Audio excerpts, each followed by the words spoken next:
The saying goes that two things in life are certain: death and taxes. And while we might have a vague idea of how taxes work, what about death? What really happens to our body, mind, or even soul? Today, we're diving deep into the topic of death. From quirky tales of talking corpses to the science behind near-death experiences, we'll cover it all.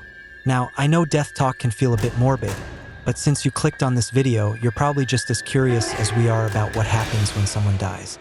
Before we get into the afterlife and all that, let's start with the part we can scientifically observe: the physical changes that occur once someone passes away. When you shuffle off this mortal coil, as they say, your lungs will stop taking in air and your heart will stop circulating blood. Without the constant flow of oxygenated blood, the brain shuts down and the body enters what is known as primary flaccidity, a state where all muscles relax. This means your limbs will become loose, your eyelids will lose their tension, your pupils will dilate, and even your jaw may drop open. In fact, most funeral homes stitch the mouth shut to prevent that eerie, zombie-like appearance during open casket services. And unfortunately, when all the muscles relax, this includes the sphincters, the tiny muscles that control your bodily functions.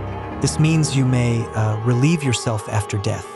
Fun fact, a surprising number of people actually die while on the toilet. Heart attacks or pulmonary embolisms can create the sensation of needing to go, and sometimes excessive straining can even trigger a heart harm. So, next time you're on the toilet, just keep that in mind.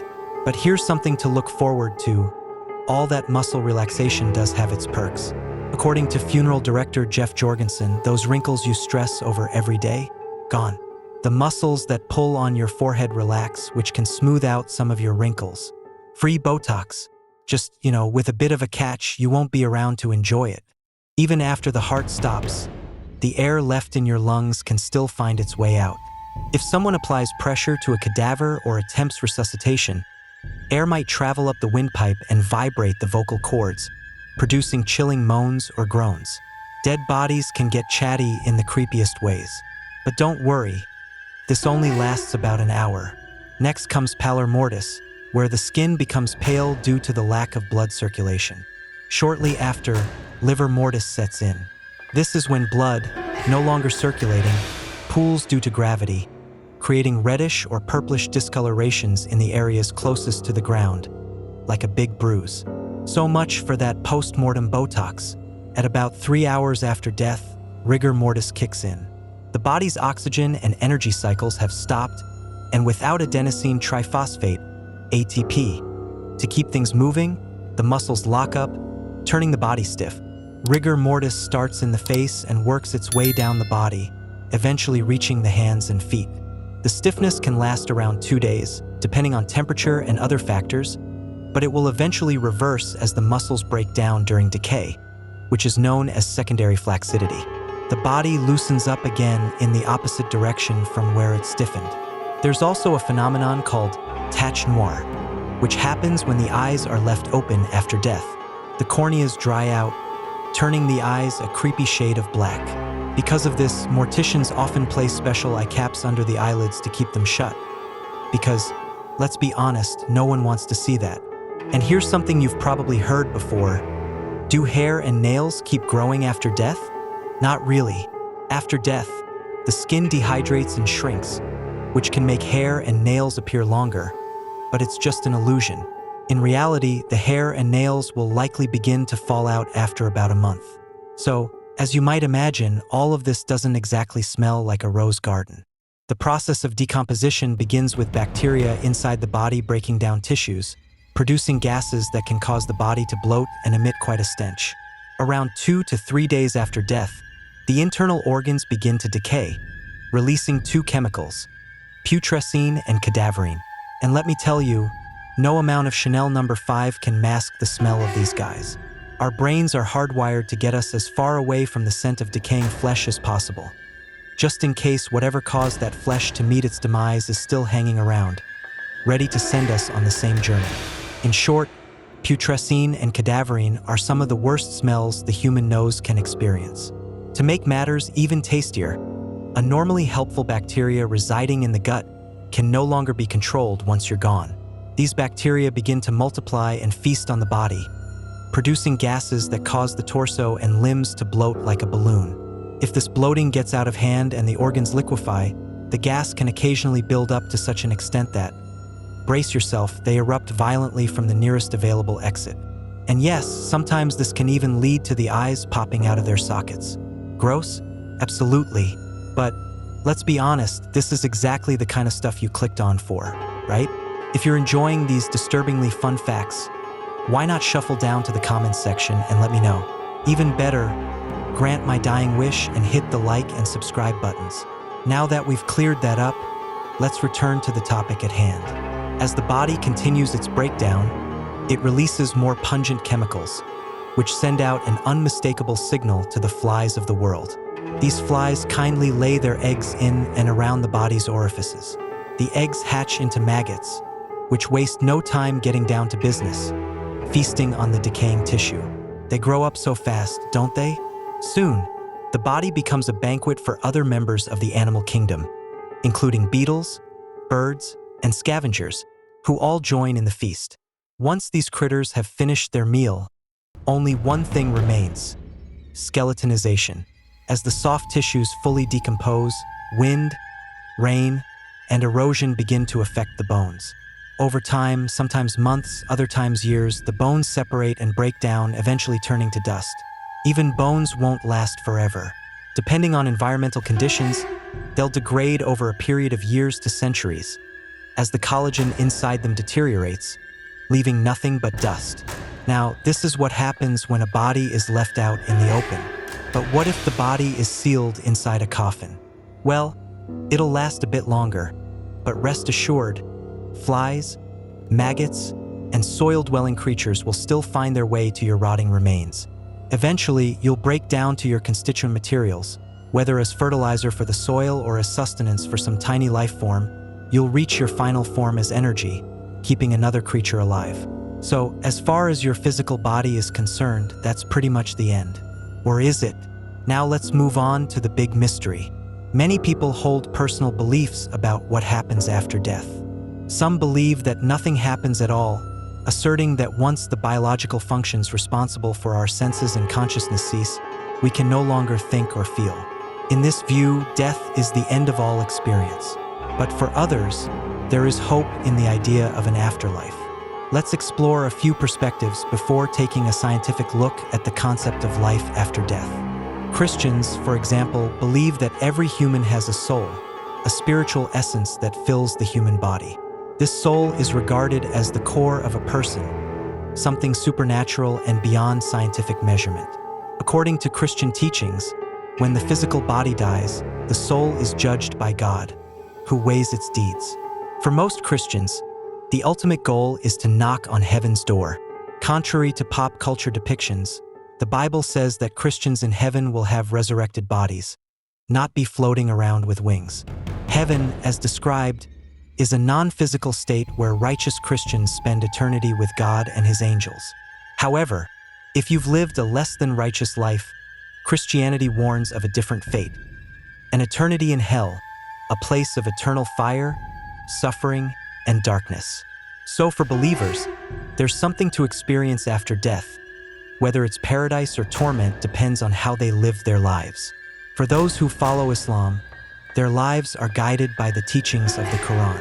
Muslims believe that Allah, which means God, determines the length of their lives, and upon death, they face a reckoning of their good and bad deeds. 2 angels are said to record every person's actions, and when a Muslim dies, these angels will spill the tea on their life choices. If they followed the Quran's teachings, they're rewarded with an eternity in Jannah, which means heaven, a paradise where they lie on jeweled couches, drink from fountains of wine, and enjoy the finest foods. If they've strayed from the path, they face Jahannam, which means hell, a place of fire, boiling water, and eternal suffering with no second chances. So, if this is the version of the afterlife you believe in, it might be wise to live according to the Quran's rules. In Hinduism, many believe that existence follows a constant cycle of death and rebirth, known as samsara. Once the body has become too worn out, the soul, or Atman, transitions to a new body. In each of these lifetimes, the Atman has the choice to do either good or bad. But karma will ensure that the Atman is rewarded or punished accordingly in the next life. If a person continuously fails to redeem themselves, their Atman may even be reborn as an animal. However, if they consistently perform good deeds and live in accordance with sacred teachings through all their reincarnations, they eventually reach a state of emancipation, called moksha.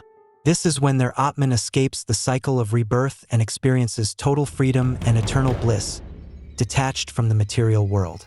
Sounds pretty blissful, right? Now, much like other religious beliefs, these concepts are deeply rooted in faith.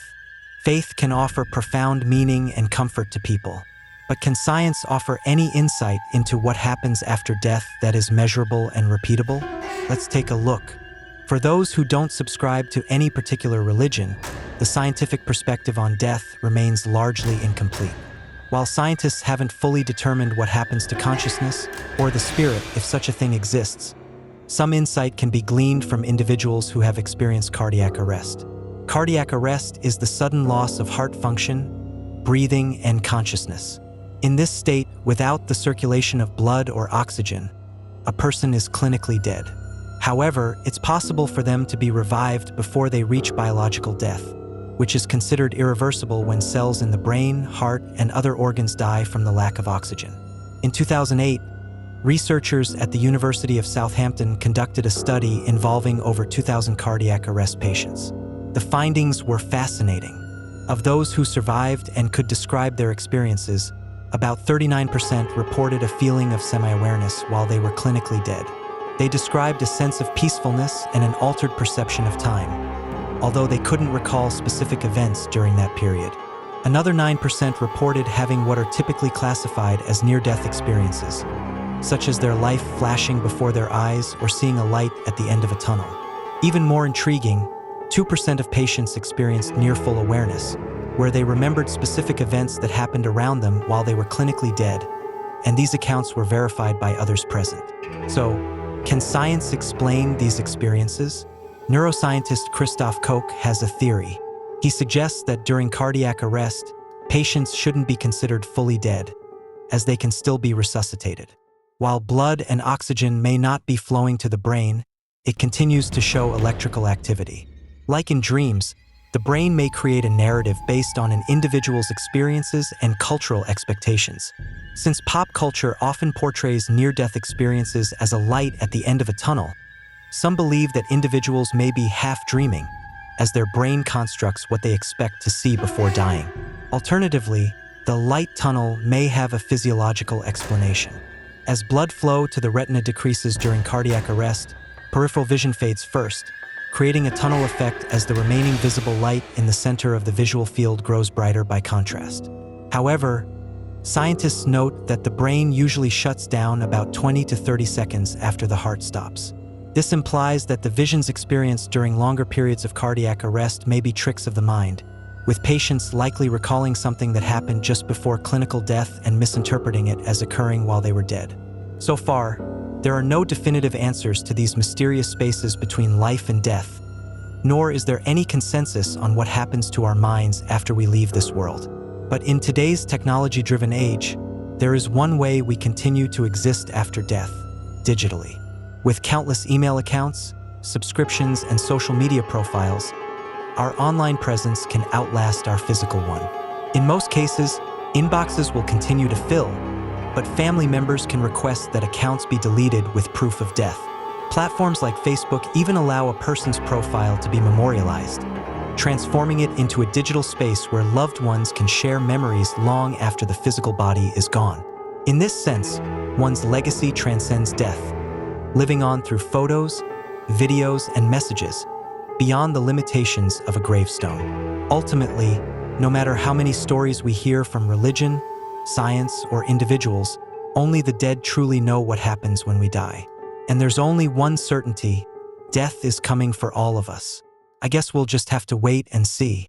And there you have it, the journey from life to death, explored from every angle we can imagine. Whether you believe in an afterlife, reincarnation, or that it simply lights out, death remains one of life's greatest mysteries. It's something we all share, yet we each experience it in deeply personal ways, guided by our beliefs, our science, and our stories. So, what do you think happens when we die? Let me know in the comments below.